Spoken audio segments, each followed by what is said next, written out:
Hi అండి. Function హాల్‌లో తయారు చేసే గోరుచిక్కుడుకాయ ఫ్రై చూపిస్తానండి. ఈ ఫ్రైతోనే అన్నం అంతా తినేస్తారు. అంత రుచిగా ఉంటదండి.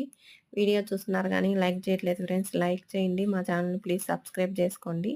చిక్కుడుకాయలు నీట్‌గా ఒలిసేసి కడిగేసుకొని ఇలా కుక్కర్ గిన్నెలేసుకొని కొంచెం కల్లుప్పు, ఒక గ్లాస్ నీళ్ళు పోసుకొని మూత పెట్టి విజిల్ పెట్టి స్టవ్ మీద 2 విజిల్స్ రానిచ్చండి. ఇప్పుడు నీళ్ళేమి రాకుండా ఇలాగా చిల్లుల గెంటితో చిక్కుడుకాయలన్నీ ప్లేట్‌లోకి తీసి పెట్టేసుకోండి. ఇప్పుడు కారప్పొడి తయారు చేసుకుందాము. మిక్సీ జార్‌లో 15 ఎండుమిరపకాయలు, ఒక చిన్న గిన్నె నిండా పుట్నాల పప్పు, కొంచెం ధనియాలు, జీలకర్ర, అలాగే కొంచెం కొబ్బరి ముక్కలు, ఒక 7, 8 వెల్లుల్లిపాయలు, కొంచెం కల్లుప్పు ఏసి మిక్సీ పట్టుకొని పొడి మెత్తగా పక్కన పెట్టుకోండి.